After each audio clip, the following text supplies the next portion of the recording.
A bit back, I looked at the first version of Safari for Windows, which was Apple's web browser. As you may know, Safari for Windows is not around anymore. It was discontinued in 2012. However, there's another Apple program that is pretty much a polar opposite to this.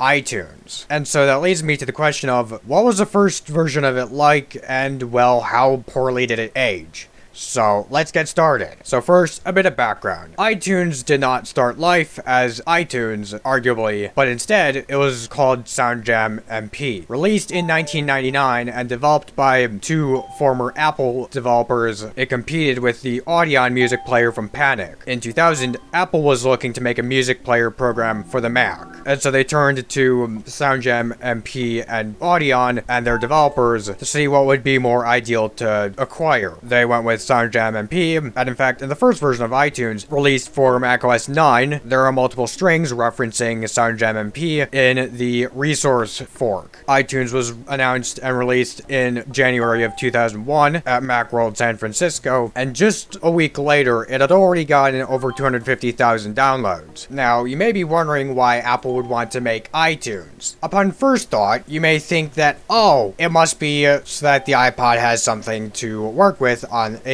computer. However, the iPod did not enter development until early 2001, according to multiple sources. Remember what I said not even a minute ago about Apple acquiring SoundJam MP. This acquisition happened in 2000, and so we can't use that as a true reason why Apple wanted to make iTunes. I think that Apple saw an opportunity and wanted to pounce on it. The Mac did not have something of a good music playing program at the time, and so Apple wanted to develop their own to solve this issue. I would also argue that Apple wanted to see digital music succeed, as while digital music did exist, piracy was pretty much written all over it with things like Napster and torrenting services. However, this wouldn't remain the case for long, because in April of 2003, Apple released the iTunes Music Store with the goal to combat music piracy online. They even offered music from different prominent names. So far, iTunes was quite successful, and in October of 2003, Apple was about to make a number of big announcements. First of all, they announced a allowances feature so that children could download music from iTunes from their accounts. This feels very weird to say in 2025, but it's better than the alternative. Apple also announced a partnership with America Online to provide even more music for people using iTunes and its music store. And perhaps the big thing, Steve Jobs announced that iTunes would be coming to Windows, specifically Windows 2000 and Windows XP. This was quite successful, as iTunes would go on to, in less than a week, be downloaded on Windows over 1 million times. This wasn't entirely smooth sailing, since iTunes did not always work the best on Windows 2000, however this was patched shortly after. And that's all that we need to get to, so let's get to installing this. Installation is fairly simple and straightforward. I don't really need to go into it in much detail, because you've probably used iTunes before. However, there was an interesting thing in that it told you that you needed to restart the computer, which I've never seen on later versions. The first time startup is also fairly straightforward and whatnot. No need to really get into much detail about that. And we're taken to the program. We're provided with the user interface, which is themed a lot like the Mac. It even has the aqua elements and the brushed metal from macOS from this time. You'll also note from the sidebar there aren't many features in this, which is kind of interesting. However, iTunes had not had a lot of features at this point in time, and so that will make things a bit easier for me making this video. Music playing is what you would expect from a music player, and so I'm not going to comment on any sort of differences between the playback compared to other media players, since it does its job. Among the features includes visualizations, a option to show or hide artwork, and creating playlists. I found creating playlists slightly confusing, but how you manage playlists is if you want to add a song to one, you have to drag the song into the playlist, which I would argue is a bit confusing as somebody that is fairly familiar with Winamp, but it does the job. It sets up a playlist. Something I found neat with the playlist is that it transitions to the next song through a crossfade, which sounds rather nice.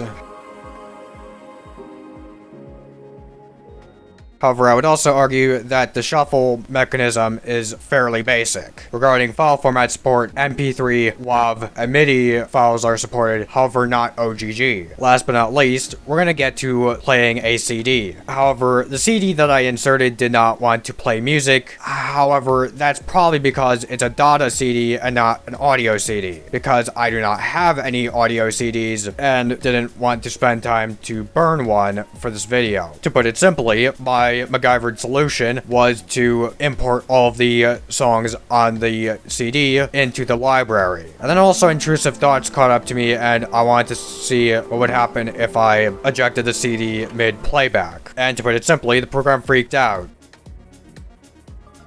Anyway, let's compare this to 3 other music playing programs from around the same era of software: Windows Media Player 10, Winamp 5.1, and Foobar 2000 0.8. Starting off with Winamp, its interface is a bit detailed, but it's still quite understandable. It supports the same file formats as iTunes, as well as OGG files. Playlists are a bit easier to make. I'd argue that I like its shuffling thing slightly more, but it also, like iTunes, can't play data CDs, but I assume both can probably play audio CDs a-okay. This being said, this is a version of Winamp from 2005, and it's being compared to software from late 2003, but arguably I would say that iTunes is on par for the most part with it. I like iTunes UI design a bit better, but you know. Next up, Foobar 2000 0.8.3 from 2004. It can play MP3, WAV, and OGG files, but not MIDIs. And it's also incredibly lackluster in appearance and whatnot. However, it does get the edge up for its shuffling thing, which likely is because the fact that this software isn't designed with looks in mind, but instead the experience for people who like music. And last but not least, Windows Media Player 10. This plays the same set of selected file formats as iTunes, has neat visualizations and playlist management, nice looks, and can in fact play data CDs. So overall, who wins? Honestly,